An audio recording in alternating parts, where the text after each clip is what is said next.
जो फैक्टर्स है उसको हम मल्टीप्लाई करेंगे, तो आ जाएगा 504 और ये इसका आंसर है। आज हम इस वीडियो पे सीखने वाले हैं how to find LCM through prime factorisation method. Easiest way बताने वाली हूँ जो बहुत सारे बच्चों को नहीं पता है। वीडियो को ध्यान से लास्ट तक देखिएगा तभी आपको समझ में आएगा, और चैनल को सब्सक्राइब जरूर कीजिएगा अगर आपको मैथ सीखना है। यहाँ पे मैंने 3 नंबर ले लिया है, 21, 24 एंड 36, और इन तीनों नंबर का हम एलसीएम फाइंड आउट करेंगे थ्रू प्राइम फैक्टराइजेशन मेथड।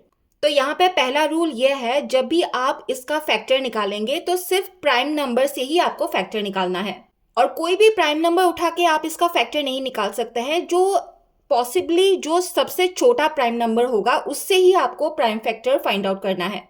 अभी 21 का अगर हम फैक्टर निकालेंगे तो 2 is the smallest prime number, तो 2 से इसको नहीं जाएगा, 2 से हम 21 को डिवाइड नहीं कर सकते हैं क्योंकि उसका रिमाइंडर रह जाएगा। तो 2 के बाद जो स्मॉलेस्ट प्राइम नंबर आता है वो है 3, तो 3 से हम इसको डिवाइड कर सकते हैं क्योंकि 3 7 21।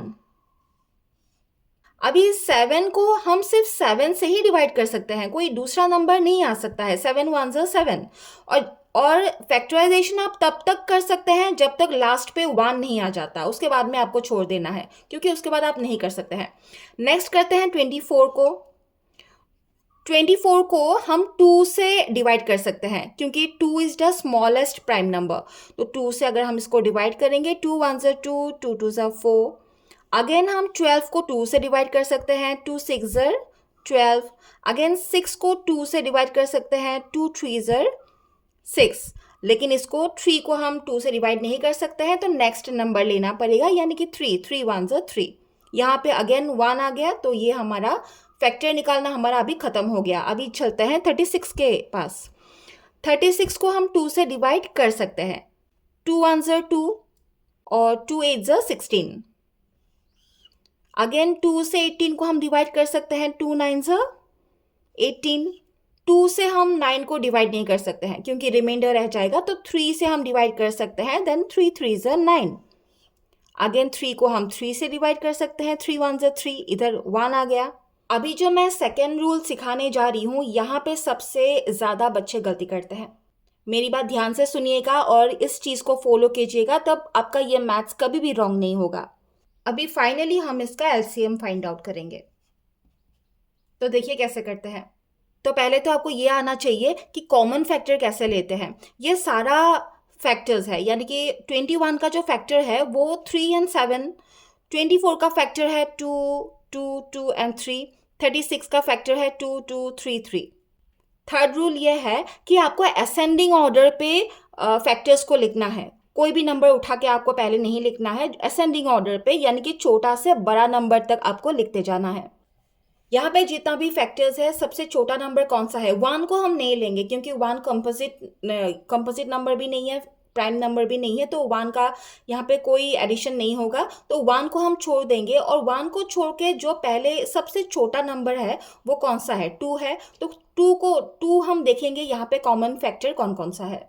यहाँ पे ऑफ कोर्स 2 नहीं है, लेकिन यहाँ पे 2 है और यहाँ पे भी 2 है। अगर दो नंबर पे भी 24 पे भी अगर 2 अवेलेबल है और 36 पे भी अगर 2 अवेलेबल है, तो उसको हम एज कॉमन फैक्टर ले सकते हैं।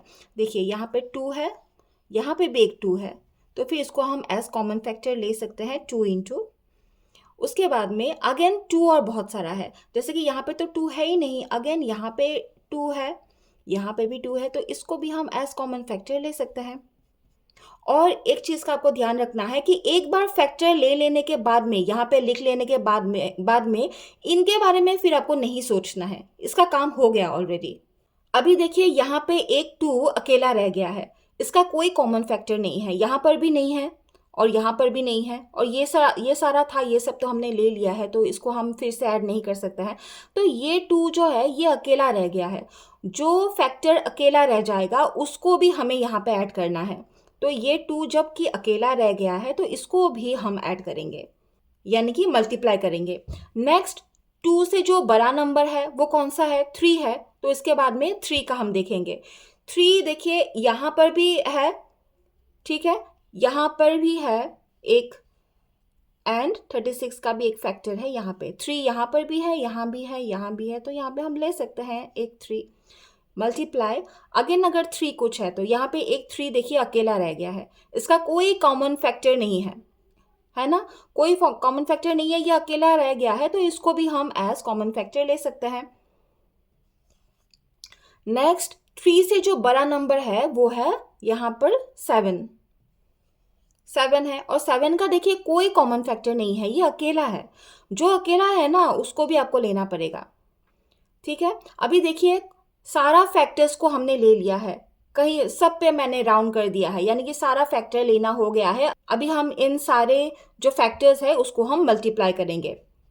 इन सारे फैक्टर्स को अगर हम मल्टीप्लाई करेंगे तो इसका आंसर आ जाएगा 504, और ये इसका आंसर है।